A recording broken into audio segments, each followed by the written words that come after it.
So hello and welcome to this session of ICT virtual classroom. ICT virtual classroom के इस session में आप सभी का स्वागत है। मेरा नाम है Rajesh Amola, teacher science ICT virtual classroom Dehradun से। और इस सेशन में हम लोग बात करते हैं क्लास 10th की साइंस सब्जेक्ट के ऊपर, कक्षा 10 विषय विज्ञान के ऊपर। आई होप आप सबके सब फिट फाइन हेल्थी होंगे और बिल्कुल रेडी होंगे क्लास के लिए। तो अपनी पोजीशंस ले लीजिए और अपनी सीट्स पर बैठ जाइए। जो बच्चे अभी तक बैठे नहीं हैं वो अपनी सीट पर बैठ जाएं, और जो बैठ चुके हैं अपनी कॉपी पेन निकाल करके बिल्कुल रेडी हो जाएं क्लास के लिए। हम आज की क्लास को स्टार्ट करने जा रहे हैं। आज की क्लास में हम एक ऐसा इंपॉर्टेंट टॉपिक पढ़ने जा रहे हैं जो कि लगभग हर साल आपके बोर्ड परीक्षा में पूछा गया है। लगभग हर साल इससे आपके बोर्ड परीक्षा में डिफरेंट टाइप के क्वेश्चन पूछे गए हैं। टॉपिक तो छोटा है लेकिन जो क्वेश्चंस पूछे जाते हैं वो अलग अलग पूछे जाते हैं। कितने प्रकार के क्वेश्चन बनते हैं उनको हम आज की क्लास में देखेंगे। काफी सारे बच्चे जो हैं इसमें कंफ्यूज भी रहते हैं, छोटा टॉपिक होने के बावजूद इसमें कंफ्यूज रहते हैं। तो सारे पॉइंट्स को आज मैं कवर अप करवाऊंगा इस टॉपिक के रिलेटेड। आप लोग अपना ध्यान बस स्क्रीन पर बनाकर रखिएगा, इधर उधर कहीं भी ध्यान मत ले जाइएगा। चलिए सो स्टार्ट करते हैं आज की क्लास को और चलते हैं स्मार्ट बोर्ड की स्क्रीन पर। आज के टॉपिक की हेडिंग डालेंगे। सबसे पहले टॉपिक की हेडिंग लिखें लेंस की क्षमता। लेंस की क्षमता, पावर ऑफ लेंस। तो इस टॉपिक को हमको आज पढ़ना है। चलिए हमने बात करी है डियर स्टूडेंट्स, समझते हैं लेंस की क्षमता क्या है। मैं यहां पर दो लेंस बनाता हूं आपके सामने। एक ये लेंस है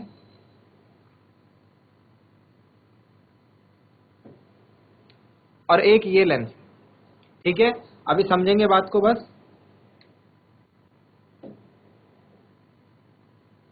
इस लेंस को हम कहते हैं उत्तल लेंस। उत्तल लेंस की पहचान क्या होती है?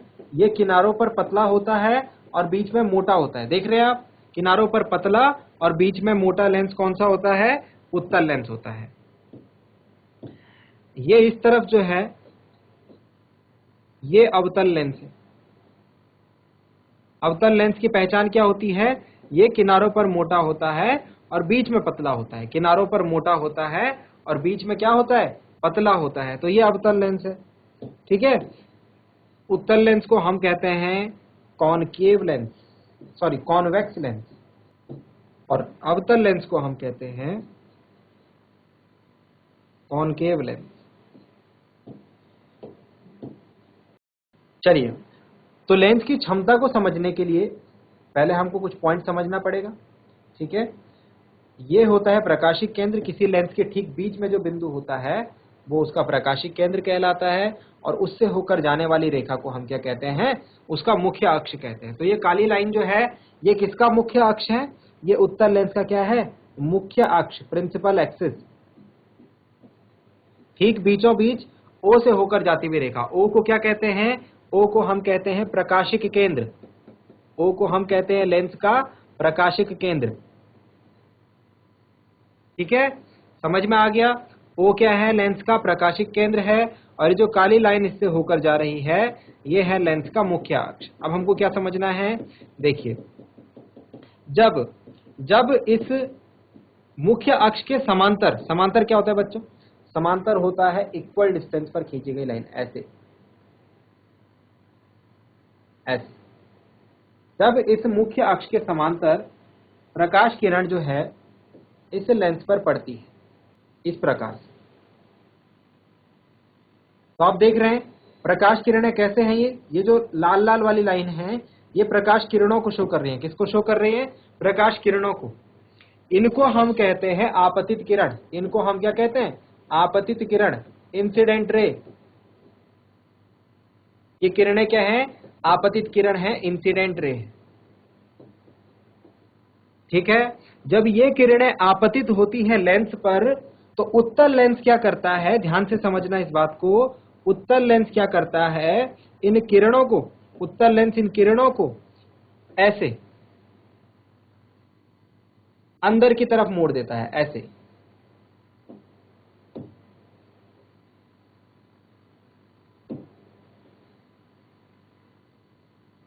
इस प्रकार से जहां पर जिस बिंदु पर ये सारी किरणें मिलेंगी। अच्छा, पहले ये बता दूं कि जो ये मुड़ जाती है रेखाएं, इनको हम कहते हैं अपवर्तित किरण। इनको हम क्या कहते हैं? अपवर्तित किरण, रिफ्रैक्टेड रेस, रिफ्रैक्टेड रेस। अपवर्तित होने के बाद ये जिस बिंदु पर मिलती है बच्चों, ये होता है मुख्य फोकस। उत्तल लेंस का मुख्य फोकस कहां पर मिलती है? मुख्य फोकस पर। और उत्तल लेंस के इस गुण को जब ये ऐसे जाती हुई किरण ऐसे सबको ही कहां ला रहा है? सबको ये अंदर की तरफ ले आ रहा है। इसको हम कहते हैं उत्तल लेंस का कन्वर्जिंग नेचर। कन्वर्जिंग नेचर बोले तो हिंदी में हम इसे कहते हैं अभिसारी। हिंदी में हम इसे कहते हैं अभिसारित करना।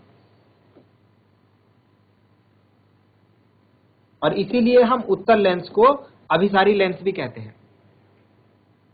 क्या बताया गया यहां पर यह बताया गया कि जब उत्तल लेंस पर मुख्य अक्ष के, ये रहा मुख्य अक्ष, उसके समांतर, ये सारी लाइन क्या है भाई? इसके समांतर है। समांतर मतलब क्या होती है? पैरेलल, जो कि इससे बराबर दूरी पर चल रही है ना, मुख्य अक्ष से। तो मुख्य अक्ष के समांतर जब प्रकाश किरणें आपतित होती हैं किस पर? उत्तल लेंस पर, तो उससे अपवर्तित होने के बाद, उससे रिफ्रैक्ट होने के बाद वो एक बिंदु पर मिल जाती हैं सारी की सारी। उस बिंदु को उत्तल लेंस का मुख्य फोकस कहते हैं, और उत्तल लेंस की इस क्रिया को अभिसारित करना कहते हैं। इसीलिए उत्तल लेंस को हम अभिसारी लेंस भी कहते हैं। इतनी बात समझ में आ गई? ठीक है। अब अवतल लेंस के लिए भी सेम चीज हम समझेंगे। अवतल लेंस के लिए भी हम सेम चीज को समझने की कोशिश यहां पर करेंगे। देखिए, अवतल लेंस के लिए डायग्राम थोड़ा सा छोटा बनाएंगे। देखिए, सेम चीज, ठीक है। ये रहा अवतल लेंस का प्रकाशिक केंद्र O, ठीक है। सेम वही चीज जो हमने उत्तल लेंस में करी थी। ये रहा इसका मुख्य अक्ष, ठीक है। ये आई यहां से आपतित प्रकाश किरण, ये आई यहां से आपतित प्रकाश किरण, इस प्रकार से, ठीक है। इस प्रकार से देखना, अभी समझने की कोशिश करना, फिर जब समझ में आ जाएगा तब नोट डाउन करना। इस प्रकार से और इस प्रकार से जब ये आपतित हो गई तो अब क्या होंगी? अब ये अपवर्तित भी होंगी। अब ये अपवर्तित कैसे होती है? अवतल लेंस क्या करता है? इनको बाहर की ओर भेजता है, ऐसे ऐसे ऐसे, इस प्रकार से। उत्तल लेंस ने क्या करा था? इन सभी को अंदर की ओर एक बिंदु की तरफ लाया था। अवतल लेंस ने क्या करा? इनको बाहर की ओर भेज दिया, ठीक है। अवतल लेंस के इस गुण को कहते हैं अपसारित करना, और इसीलिए अवतल लेंस को हम अपसारी लेंस भी कहते हैं। समझ में आ गई बात? अगर किरणें अंदर की तरफ आ रही हैं सारी की सारी, तो वो हो गया अभिसारित करना। अगर किरणें बाहर की तरफ जा रही हैं सारी की सारी, ऐसे बाहर की तरफ, ये मिल नहीं रही है कहीं पर, तो इसे कहते हैं अपसारित करना, ठीक है। यहां पर होता क्या है? यहां पर हम क्या करते हैं, पता लगाने के लिए कि बिंदु कहां पर मिले हैं, इसके लिए हम क्या करते हैं, इनको ऐसे पीछे की तरफ बढ़ाते हैं, डॉट डॉट डॉट डॉट, ऐसे, इस प्रकार से। तो जिस बिंदु पर ये मिलती है वहां पर होता है अवतल लेंस का फोकस, ठीक है। इसको हम पीछे पढ़ चुके हैं, अभी हमको फोकस नहीं पढ़ना है, बस आपको समझाने के लिए बताया है, ठीक है। अब क्या होता है? अब हम क्या पढ़ रहे हैं? लेंस की क्षमता। हमें क्या पढ़ना है? लेंस की क्षमता। लेंस की क्षमता में इसका क्या काम है? लेंस की क्षमता को हम ऐसे परिभाषित करते हैं कि किसी लेंस की प्रकाश किरणों को अभिसारित करने की या फिर अपसारित करने की क्षमता, कन्वर्ज करने की या फिर डाइवर्ज करने की, इसको हम कन्वर्जिंग लेंस भी कहते हैं भाई। इंग्लिश में अगर बात करें तो कन्वर्जिंग लेंस, और इसे डाइवर्जिंग लेंस। तो क्या बोला? लेंस की क्षमता को कैसे परिभाषित करेंगे? लेंस की क्षमता, किसी लेंस की क्षमता लेंस के द्वारा प्रकाश किरणों को अपसारित या अभिसारित करने की क्षमता होती है, ठीक है ना। समझ में आ गई बात? तो इसको हम कैसे लिखेंगे? देखिए, नीचे मैं डेफिनेशन लिख रहा हूं लेंस की क्षमता की। देखिए, यहां पर लिखेंगे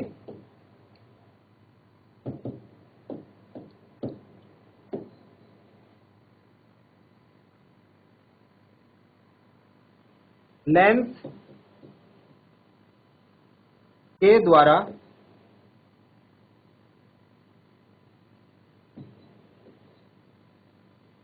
प्रकाश किरणों को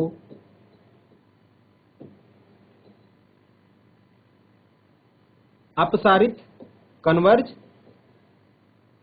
या अभिसारित करने की क्षमता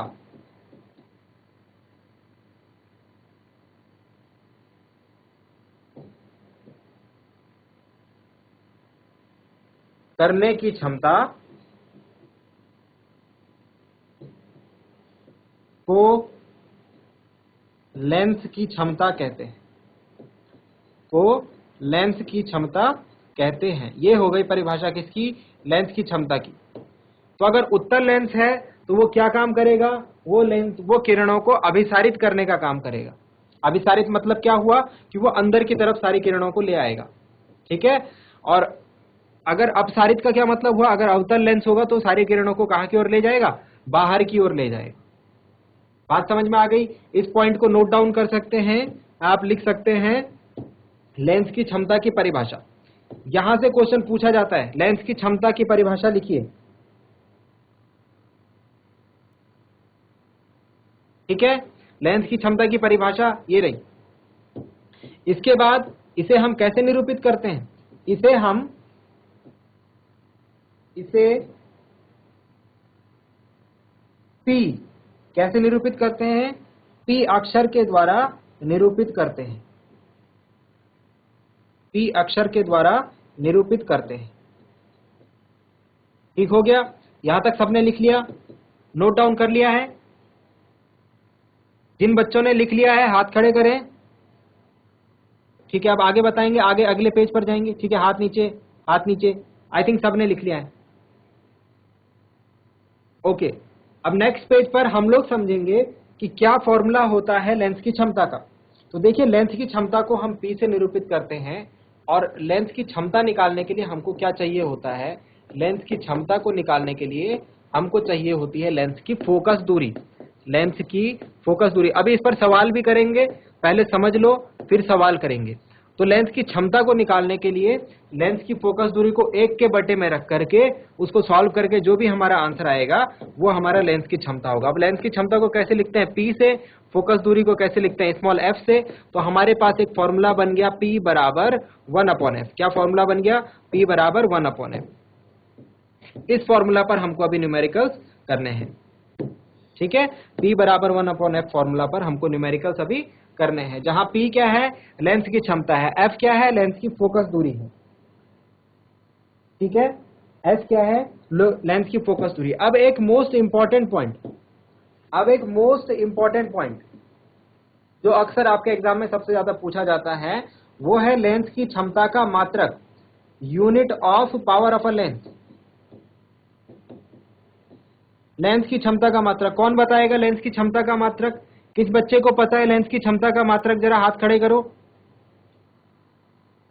तो लेंस की क्षमता का जो मात्रक होता है उसे हम कहते हैं डायोप्टर। उसे क्या कहते हैं? डायोप्टर। इसे कैपिटल D से हम निरूपित करते हैं। लेंस की क्षमता के मात्रक को डायोप्टर कहते हैं, इसे कैपिटल D द्वारा निरूपित करते हैं। ठीक हो गया? समझ में आ गया? ठीक है। अब यहां पर एक और इंपॉर्टेंट क्वेश्चन, एक डायोप्टर की परिभाषा आपसे क्वेश्चन में पूछी जाती है।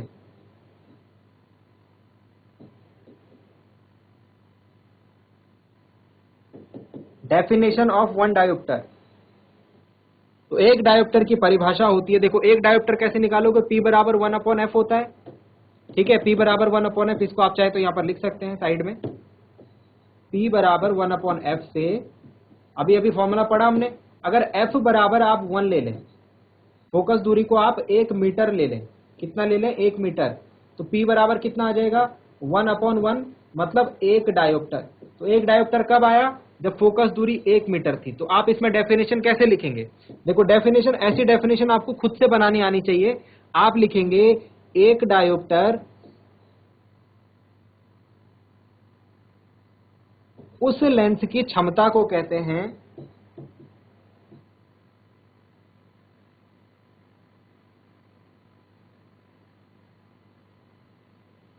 एक डायोप्टर उस लेंस की क्षमता को कहते हैं जिसकी फोकस दूरी 1 मीटर हो, जिसकी फोकस दूरी 1 मीटर होती है। ये भी एक इंपॉर्टेंट क्वेश्चन है। वन डायोप्टर की डेफिनेशन आपसे एग्जाम में पूछी जाती है। एक डायोप्टर क्या होता है, ऐसे क्वेश्चन आता है, 1 नंबर का क्वेश्चन आ जाता है कई बार। तो आप लिखेंगे एक डायोप्टर है उस लेंस की क्षमता जिसकी फोकस दूरी 1 मीटर होगी। चलिए, तो इस लेंस की क्षमता का आप यूज कहां करते हैं? जब आप अपना आई टेस्ट करवाते हैं ना, आंखें चेक करवाते हैं, किसी की आंखों में चश्मे लगे होते हैं, है ना, उन चश्मों में लगा क्या होता है अंदर, कांच के जैसा, वही होता है लेंस, वही होता है लेंस। पहले चेक करता है डॉक्टर कि आपकी आंखों में क्या दिक्कत है, आपको दूर का नहीं दिख रहा, पास का नहीं दिख रहा, है ना, उस हिसाब से आपको लेंस दिया जाता है। या तो आपको उत्तल लेंस देंगे या तो फिर आपको अवतल लेंस देंगे। तो कितना, कौन सा उत्तल लेंस देना है, कौन सा अवतल लेंस देना है, उसके लिए वो उस लेंस की क्षमता को डिसाइड करते हैं। वो डिसाइड करता है उस लेंस की क्षमता। आ गई समझ में बात? अब एक और इंपॉर्टेंट पॉइंट है, उसको यहां साइड में लिख लीजिए। पॉइंट क्या है? पॉइंट ये है कि जो उत्तल लेंस की क्षमता होती है वो धनात्मक होती है। उत्तल लेंस की क्षमता धनात्मक व अवतल लेंस की क्षमता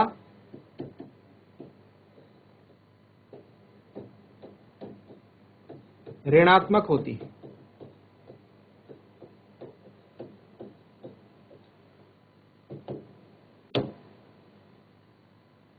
आ गई है समझ में बात? उत्तल लेंस की क्षमता धनात्मक होती है एवं अवतल लेंस की क्षमता ऋणात्मक होती है। तो देखिए किस प्रकार से क्वेश्चन, अब तक हमने जो पढ़ा उसको देखिए आप एग्जाम में किस तरीके से लिखा जाता है। पहले सब बताइए, यहां तक सबने नोट डाउन कर लिया है? यहां तक सबने नोट डाउन कर लिया? बच्चों अगर यहां तक लिख दिया है तो हाथ खड़े करो। यहां तक अगर नोट डाउन कर लिया है तो हाथ खड़े करें। ठीक है, सब बच्चों ने लिख लिया। अब क्वेश्चन देखते हैं, आपको क्वेश्चन दिखाता हूं किस प्रकार के क्वेश्चन, ये आपकी बुक में भी हैं और यही क्वेश्चन जो है एग्जाम में आते भी हैं। देखो अब तक आपने जो पढ़ा उस पर आधारित क्वेश्चन क्या है। देखो पहला, किसी लेंस की वन डायोप्टर क्षमता को परिभाषित कीजिए। अभी अभी आपने इसकी परिभाषा लिखी है, ये क्वेश्चन सीधे आपके एग्जाम में आ जाएगा कभी। ठीक है, किसी लेंस की वन डायोप्टर क्षमता को परिभाषित कीजिए। इसमें हम जो क्वेश्चन करने वाले हैं, वो ये थर्ड वाला क्वेश्चन पहले अभी करेंगे हम। थर्ड वाले क्वेश्चन में क्या लिखा है, 2 मीटर फोकस दूरी वाले किसी अवतल लेंस की क्षमता ज्ञात कीजिए। क्वेश्चन नोट डाउन करें, 2 मीटर फोकस दूरी वाले किसी अवतल लेंस की क्षमता ज्ञात कीजिए। 2 मीटर फोकस दूरी वाले किसी अवतल लेंस की क्षमता ज्ञात कीजिए। ये क्वेश्चन है थर्ड। 2 मीटर फोकस दूरी वाले किसी अवतल लेंस की क्षमता ज्ञात कीजिए। चलिए, जो बच्चा कर सकता है इस क्वेश्चन को खुद से करे। हम यहां पर सॉल्व कर रहे हैं इस क्वेश्चन को। किस प्रकार से आप इसको सॉल्व करेंगे, एग्जाम में अगर ये क्वेश्चन आया तो आप लिखेंगे, दिया है प्रश्न में, आपको दिया है फोकस दूरी को कैसे निरूपित करते हैं भाई, स्मॉल एफ से। ठीक है, स्मॉल एफ आपको दे रखा है 2 मीटर। आपसे क्या पूछा हुआ है, आपसे क्वेश्चन में पूछा गया है लेंस की क्षमता।